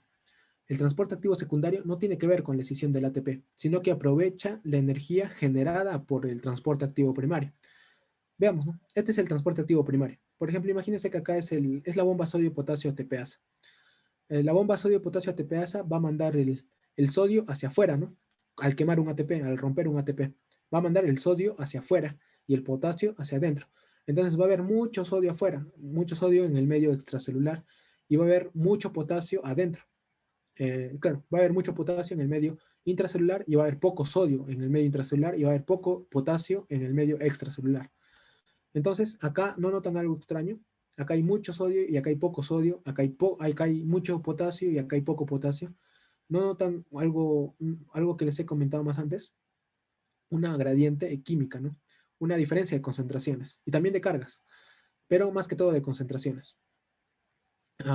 Hay una gradiente química entonces. Acá hay mucho, acá hay poco, se genera una gradiente química. ¿Y qué hemos dicho? Que todas estas moléculas tienen un movimiento cinético que inicia la difusión simple. Entonces todas estas moléculas que están afuera siempre tienden al equilibrio, quieren entrar estas moléculas, pero no se les permite porque obviamente probablemente los canales estén cerrados, los canales de sodio estén cerrados y la bomba está actuando activamente. Entonces se sigue concentrando acá, se sigue almacenando energía, se sigue incrementando el gradiente químico en el caso de sodio, ¿no? Y también en el caso de potasio. Acá hay mucho potasio, acá hay poco potasio, también hay un gradiente químico que, que de haber una vía va a permitir la salida del potasio. En este caso que estamos hablando de sodio, en caso de que haya una vía abierta, todo el potasio va a querer entrar. Pero por ahora, imaginemos que no hay vía abierta, no están, los canales de sodio no están abiertos. Entonces se está generando acá se está generando una alta diferencia de concentraciones, ¿no? Una gradiente química. Entonces, en el transporte activo secundario, eh, se aprovecha esa energía derivada del gradiente químico, ¿sí? Como dijimos, acá hay mucho sodio y acá hay poco sodio. Entonces, una vez que se abra una vía, una vez que haya una vía, el sodio va a querer entrar. Claro, el sodio va a querer entrar. Entonces, una sustancia X va a aprovechar esa fuerza con la que el sodio quiere entrar y va a ser transportada también a través de esta proteína. Va a ser transportada a su lugar, al lugar al que tiene que ir, ¿no? En este caso, como hemos dicho, el transporte activo siempre va a ir en contra de la gradiente. Pero en este caso no estamos hablando de la gradiente del sodio, sino estamos hablando de la gradiente de esta sustancia X que va a acompañar al sodio, de esta sustancia S que va a acompañar al sodio y que siempre va a ir al lugar donde esté mayor concentración, ¿sí? Esa es la definición de transporte activo, ¿no? Que siempre vaya en contra de la gradiente. Pero en este caso de transporte activo secundario, no va a ir a favor de va a ir en contra de la gradiente de la sustancia que va a ser transportada junto con el sodio, ¿sí? No va a seguir no va a ir en contra de la gradiente del sodio, sino va a ir en contra de de la gradiente de la sustancia que va a ser transportada con el sodio. Entonces se aprovecha, ¿no? Como que acá se ha almacenado mucha energía, mucho gradiente químico, mucha energía en forma de gradiente químico se ha almacenado. Entonces una sustancia S va a venir y va a aprovechar esa energía. Una vez que haya una vía, va a aprovechar en pasar junto con el sodio. Digo sodio porque la mayoría de estos transportes, de este transporte activo secundario, es con sodio, ¿sí? Y ahorita lo vamos a ver. La mayoría de sustancias que se transportan a través de este transporte activo secundario es con sodio. Siempre va a ir acompañado de sodio. Y bueno, como les mencioné, eso es lo del transporte activo secundario. Aprovecha la energía que ha sido, la energía de la gradiente química que ha sido formada por el transporte activo secundario. El transporte activo secundario, aquí sí se mató, ¿no? Sus ATPs, ¿no? Se hizo la chamba, pues, de quemar los ATPs y de generar esta gradiente. Y en el transporte activo secundario, una sustancia S aprovecha esta gradiente que se ha formado del sodio, por ejemplo, para transportarse activamente e ir en contra de la gradiente, de su gradiente. No en contra de la gradiente del sodio. El sodio simplemente ha formado la fuerza, pero la sustancia S sí está yendo en contra de su gradiente, que va con la definición, ¿no? Que concuerda con la definición de transporte activo. Entonces así simplemente es el transporte activo primario y el transporte activo secundario. Ahora, dentro de los transportes activos secundarios, están estos, los importadores y los antiportadores.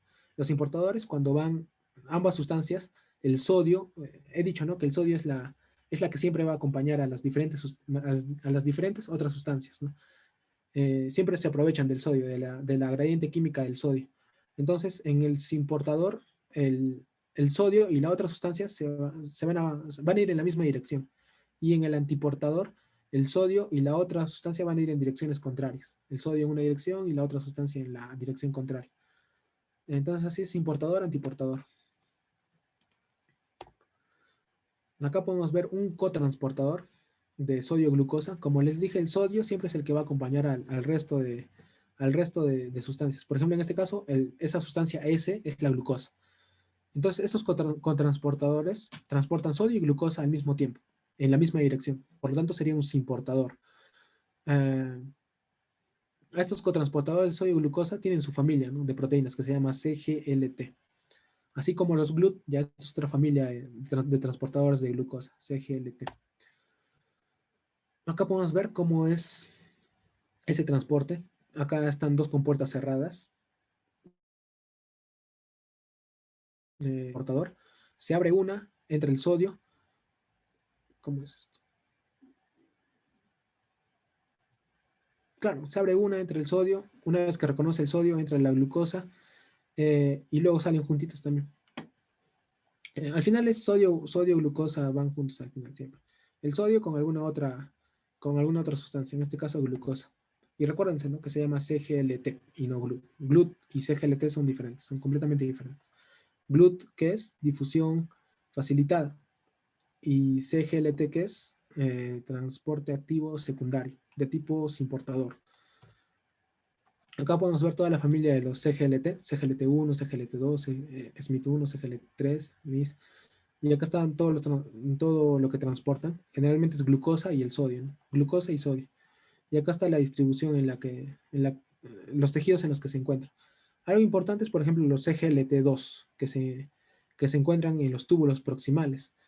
En los túbulos proximales se tiene que reabsorber, ¿no?, sodio y glucosa, porque en el glomérulo básicamente se filtra todo menos las proteínas, básicamente, de la sangre, en el glomérulo.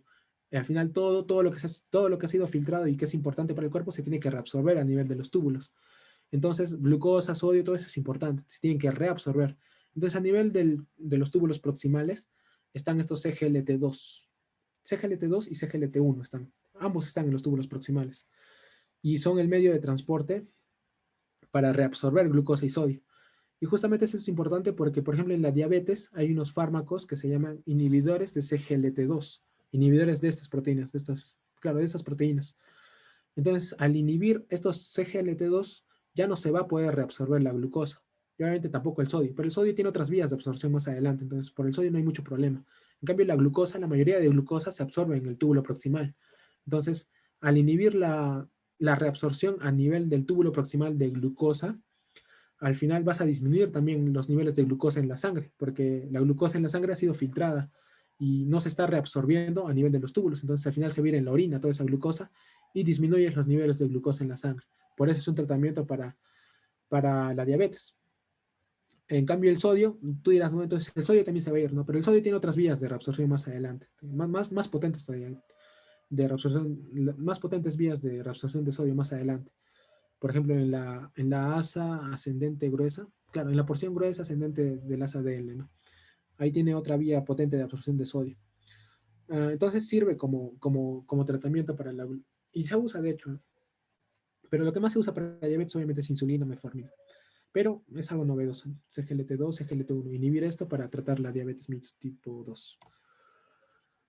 Acá podemos ver más tipos de familia CGLT, si es que tienen más interés en saber más sobre estos. Es una tabla muy completa. Y por último, acá tenemos muchos otros tipos de cotransportadores, importadores, antiportadores. Por ejemplo, acá podemos ver el sodio-glucosa. Este claramente puede ser un CGLT1 o CGLT2, porque está transportando sodio y glucosa. Así, de hecho, es CGLT1, CGLT1, 2, que se encuentra en el intestino y en los túbulos proximales, ¿ya? En el intestino, la forma de reabsorber glucosa y de absorber sodio es bajo este mecanismo también, CGLT1, CGLT2, al igual que en los túbulos proximales. Acá podemos ver un cotransportador de sodio aminoácido que también es importante en el intestino y también en los túbulos, pero más que todo en el intestino. La forma en que se absorben los aminoácidos es bajo esta forma, ayudados con el sodio por transporte activo secundario. Acá hay otro cotransportador de fosfato sodio. Acá hay un cotransportador importante que es en la porción en la rama gruesa ascendente del asa de Enle, en la porción gruesa ascendente del asa de Enle, está este cotransportador NKCC2, que transporta sodio, potasio y 2 cloros, ¿no? También hay otros cotransportadores de sodio-cloro, cotransportadores de potasio-cloro, cotransportadores de sodio bicarbonato, cotransportadores de sodio bicarbonato de nuevo, supongo que sí, en diferente dirección y que en diferente estequiometría. Por ejemplo, este está transportando 3 bicarbonatos por cada sodio, este está transportando 2 bicarbonatos por cada sodio. Acá podemos ver un cotransportador de hidrogeniones y oligopéptidos, un cotransportador de hidrogeniones y monocarboxilatos, y así muchos otros transportadores existen. Acá podemos ver un intercambiador de sodio-calcio. Este es un intercambiador importante y esta es la respuesta de la pregunta que les hice del por qué la digoxina al inhibir la bomba de sodio-potasio sirve como tratamiento para la insuficiencia cardíaca. Y justamente tiene que ver este intercambiador de sodio-calcio. Chequenlo si es que sienten interés y ya en otra clase les pregunto si es que lograron acertar con la respuesta, ¿no? Pero ya les digo que tiene algo que ver con este intercambiador. Y así hay muchos otros intercambiadores. Ya. Y esta es una forma de nuevo para resumir el transporte primario activo. En este vemos una bomba de sodio potasio TPasa, transporta 3 sodios hacia afuera, 2 potasios hacia adentro, y se va a generar una gradiente química de sodio, ¿no? Va a haber harto sodio acá, y acá va a haber harto sodio y acá poco sodio, entonces se genera una gradiente química, y una sustancia X, una sustancia S, va a aprovechar esa gradiente química del sodio para ser transportada en contra de su gradiente, en contra de la gradiente de X. ¿Sí? Es importador cuando transporta dos en una misma dirección y, bueno, acá está el canal, que es transporte pasivo, ¿no? Vamos a pasar. Acá vamos a ver más transportadores, más intercambiadores. Si tienen más interés, como les digo, como ya estamos con el tiempo, sí, de sobra estamos con el tiempo, pueden tomarle screenshot y leerlo tranquilamente, pero es un resumen de todo lo que hemos hablado, de los diferentes tipos, sobre todo de bombas y canales. Por ejemplo, acá está el canal de potasio, canal de sodio, canal de sodio voltaje dependiente y así. Y acá muchos más, otros transportadores, que también ya los hemos visto en las imágenes previas, solo que acá da como un pequeño resumen de todos los tipos de transportadores que hay en la célula, que generalmente están en la célula normal. Por ejemplo, acá podemos ver, ¿no?, la bomba de hidrogeniones de tipo V, que está en los lisosomas, y es que está ingresando hidrogeniones hacia adentro de los lisosomas para que el lisosoma tenga un pH ácido. Es un resumen de todos los transportadores que están actuando constantemente en la célula, pero ya los habíamos visto en diapositivas anteriores. Y por último, el transporte a través de capas celulares. Una capa celular es esta, ¿no? Una capa monocelular, por ejemplo, en el intestino, están estas células intestinales. Este transporte a través de capas celulares se refiere a eso, que se transporta, primeramente tiene que atravesar la membrana apical y luego tiene que atravesar la membrana basal para llegar a los capilares y de ahí ser repartidos al resto de tejidos. Por ejemplo, eso es lo que sucede con el sodio, aminoácidos, glucosa, que tienen que atravesar primero tienen que atravesar la membrana apical y generalmente es por transporte activo secundario, y al momento de ser transportadas hacia los capilares, generalmente es transporte activo primario, ¿sí? Sí, recuérdense eso, transporte activo secundario generalmente es acá, o si no, transporte pasivo también en algunos casos, y al momento de ser pasado a través de la membrana basal hacia los capilares, generalmente es transporte activo, ¿no? Por ejemplo, acá se puede absorber el sodio, ¿no?, a través de los CGLT1, 2 que dijimos, ¿no? El sodio entra a través de la membrana apical y el sodio sale hacia los capilares sanguíneos a través de transporte activo, a través de la bomba sodio-potasio TPasa, que lo va a expulsar hacia afuera, ¿no? Expulsa 3 sodios y entra 2 potasios, ¿no? Entonces algo así se cumple en este transporte a través de capas celulares, como lo que sucede en las células intestinales, o también en las células del riñón, de los túbulos, del túbulo proximal, del asa de Henle, del túbulo distal, conductos colectores, etc.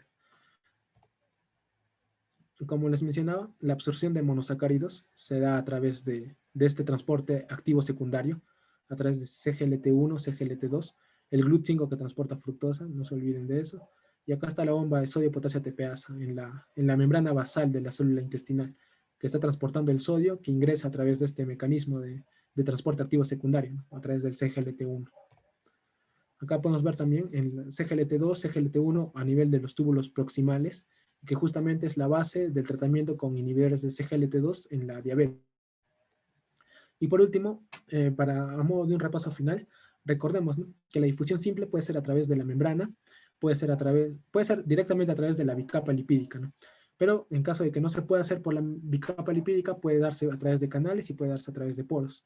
Y la difusión facilitada siempre es a través de uniportadores. Una característica acá clave es la velocidad máxima, la saturabilidad, ¿no? La difusión facilitada presenta saturabilidad y la difusión simple no. Respecto al transporte activo, tenemos al primario y al secundario. Al transporte primario, las proteínas encargadas del transporte activo primario son las bombas, así se les llama bombas, en inglés pumps, no bumps, pumps. Y en el transporte activo secundario, las proteínas encargadas se llaman simportadores si es que transportan en el mismo sentido y antiportadores si es que transportan en sentidos contrarios, no ambas sustancias. El transporte activo primario es el que directamente escinde el ATP. El transporte activo secundario es el que se aprovecha de la gradiente química generada por el transporte activo primario. Acá podemos ver un gráfico resumen, que lo resume bastante bonito todos los tipos. Incluso añade uno, que es el de... añade un tipo de transporte, que es el transporte a través de ionóforos. Este transporte a través de ionóforos básicamente consiste en esto. El ion tiene acá una proteína que justamente encaja con el ion, reconoce al ion y se internaliza, se mueve a través de la bicapa lipídica esta proteína. Y una vez que termina de atravesar toda la bicapa lipídica, libera al ion dentro de donde tenga que liberarlo, ¿no? También puede ir en el sentido contrario, como en el sentido que acá vemos. Y luego la proteína puede volver a su estado original, ¿no? Ese es el transporte por ionóforos, que también me parece que sirve para el transporte de la vancomicina, que es un antibiótico. Creo que si la vancomicina se transporta hacia adentro de la célula bacteriana, se transporta a través de ionóforos. Y por último, vemos un poco de aplicaciones clínicas de este transporte activo primario. Hay unas proteínas de la familia MDR, así se llama, MDR, que viene del inglés multidrug resistance, o sea, resistencia a muchas drogas, ¿no? a múltiples drogas. Entonces, han escuchado, ¿no?, de que, por ejemplo, Plasmodium falciparum, parásito causante de la malaria, es resistente, ha desarrollado resistencia a cloroquina, ha desarrollado resistencia a primaquina, mefloquina, que eran antiprotozoarios que eran fármacos para tratar la malaria. Bueno, son fármacos para tratar la malaria, pero han escuchado, ¿no?, en las noticias de que probablemente en esta zona, en esta zona de la selva, ya hay resistencia a cloroquina, a primaquina, etcétera, ¿no? Y justamente esta resistencia a estos fármacos se debe a este transporte activo primario a través de estas proteínas de la familia MDR. Es decir, por ejemplo, el Plasmodium no es tonto, pero no se va a quedar con la cloroquina, primaquina, mefloquina dentro de su organismo para que muera, sino que va a desarrollar, va a sintetizar estos transportadores MDR que gastan ATP y que justamente por eso se llama transporte activo primario. Gastan ATP para expulsar de la célula, de ese Plasmodium falciparum, para sacar a la fuerza a la cloroquina, primaquina, mefloquina. E igual con los linfocitos infectados con VIH tipo 1, al momento en que tú le das esta acidotimidina, acidobudina, es un fármaco para combatir la replicación de los virus, ¿no? Para tratar de controlar el VIH. Entonces, los linfocitos, bueno, justamente por acción del VIH, los linfocitos empiezan a expresar estas proteínas MDR. Entonces, tú le das al paciente su tratamiento para el VIH, pero no le sirve porque justamente este linfocito ha desarrollado resistencia, pero por influencia del virus, de la inmunodeficiencia humana, ¿no? Y también sucede con otros parásitos como la leishmania, ¿no?, causante de la leishmaniasis. El tratamiento para la leishmaniasis es sales antimoniales, tú le das antimonio al paciente, pero la leishmania no es tonta y tampoco se va a quedar con lo que le hace daño, entonces desarrolla mecanismos de resistencia a través de la expresión de estas proteínas MDR para justamente sacar a la fuerza el antimonio de su organismo. Entonces, esta es una pequeña aplicación clínica del transporte activo primario por la expresión de estas proteínas de la familia MDR, ¿no? De resistencia a múltiples drogas. Y acá podemos ver algo interesante sobre la fibrosis quística. No sé si habrán escuchado sobre la fibrosis quística. La fibrosis quística sucede cuando hay una alteración, una mutación, y que no permite que funcione este transportador, el CFTR. El CFTR, el CFTR es un transportador de cloro, un canal de cloro, mejor dicho. Acá podemos verlo, no se nota muy bien, pero este rojito es el transportador de cloro, el CFTR, que está en las células alveolares, ¿no? En el pulmón. Estas células, al no funcionar el CFTR, no permite que ingrese el cloro del lumen del alveolo, de la luz del alveolo, no permite que ingrese cloro hacia dentro de la célula. Entonces, al no ingresar cloro, tampoco le va a seguir el sodio. El sodio sigue el cloro también sigue el sodio, no sé cómo se sabe. En general, el sodio sigue el cloro, ¿sí? Entonces, al no ingresar cloro, tampoco va a ingresar sodio, ¿sí? Y todo el sodio y todo el cloro se va a quedar en el lumen del alveolo. Entonces, todo ese sodio, todo ese cloro va a jalar agua hacia el alveolo. Y al final, esa es la fisiopatología de la fibrosis quística. Al final no hay este transportador de CFTR y el alveolo el lumen alveolar, la luz del alveolo, empieza a acumularse con una secreción viscosa, rica en agua, rica en cloro, rica en sodio, ¿no? Y eso es lo que justamente no permite respirar a los pacientes con fibrosis quística. Esa es la fisiopatología de la fibrosis quística y todo sucede en la alteración de este transportador, de este canal de CFTR, de cloro.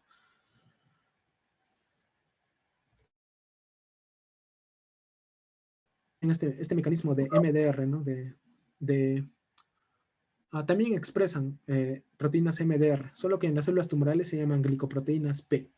Estas glicoproteínas P cumplen con la misma función que les he dicho. Tú administras drogas antineoplásicas, ingresan esas drogas antineoplásicas a matar a la célula tumoral, pero la célula tumoral no es tonta y desarrolla este mecanismo de resistencia, ¿no? Y empieza a botar todo el fármaco que le metiste. Entonces, en base a eso, se han creado inhibidores de estas glicoproteínas P, ¿no? Para que ya no saque el fármaco y que la droga antineoplásica se quede adentro y mate a la célula tumoral al final. Eso fueron unas pequeñas aplicaciones clínicas. Creo que me he excedido 20 minutos, sí. Eso es todo. Muchas gracias por su atención. Espero que haya sido de su agrado esta ponencia. Algo cansada, sí, pero todos los temas que hemos visto ahora, si es que lo repasan, se les va a hacer muy sencillo a lo largo de este primer año y todo lo que les he dicho es un tema bastante extenso, entonces lo van a ver siempre a lo largo de toda su carrera, en segundo, tercero, cuarto, quinto, sexto. Todo lo van a ver. Por ejemplo, en cardiología o en farmacología van a ver lo que les digo, ¿no? De la digoxina y la insuficiencia cardíaca. En nefrología o en fisiología en general, van a terminar viendo todo esto de transportadores de transporte a través de la membrana. Y bueno, tiene sus aplicaciones clínicas, como les he ido mencionando a lo largo de la ponencia. Entonces traten de repasarlo siempre y les va a servir. Bueno, a mí me sirve bastante recordar todas estas cosas. Y bueno, gracias a esta ponencia también estoy recordando una que otra cosa que no me acordaba tampoco. Eso sería todo. Si tienen alguna pregunta, con gusto las puedo responder.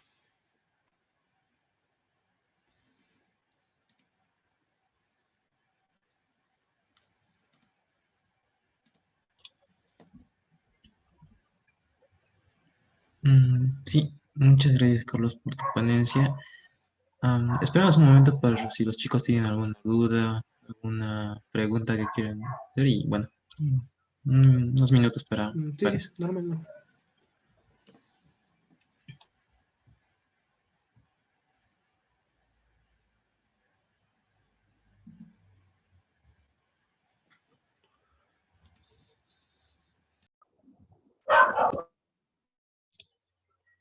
Bueno, chicos, en lo que se animan a preguntar o tal vez tengan alguna duda, recuerden que las ponencias están siendo grabadas y van a colgarse en el canal de YouTube. Asimismo, si ustedes quisieran tener acceso a los resúmenes, a las preguntas adicionales de retroalimentación, normalmente lo pueden hacer mediante la modalidad de pago. El link o la cuenta está en el grupo de WhatsApp en la descripción, así que normal, en cualquier momento pueden hacerlo. Y bueno, esperamos que la ponencia haya sido de su agrado y hayan aprendido bastante. Entonces, bueno, me parece que todavía no hay preguntas. Creo que podríamos dar por concluida la ponencia.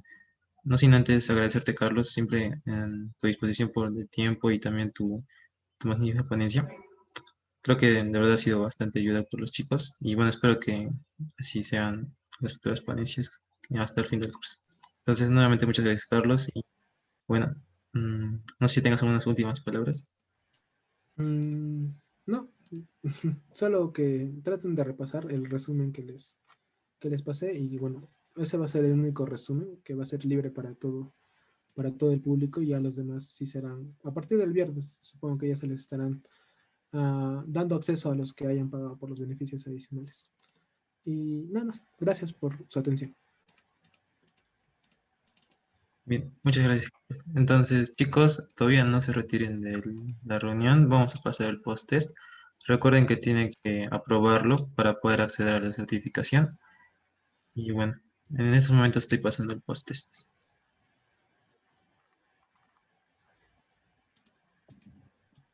Mm, Para darlo tienen 20 minutos, así que tenemos hasta las 8:20 aproximadamente para que lo puedan terminar. Entonces, eso sería todo por el día de hoy. Muchas gracias a todos por su asistencia y los esperamos el día viernes.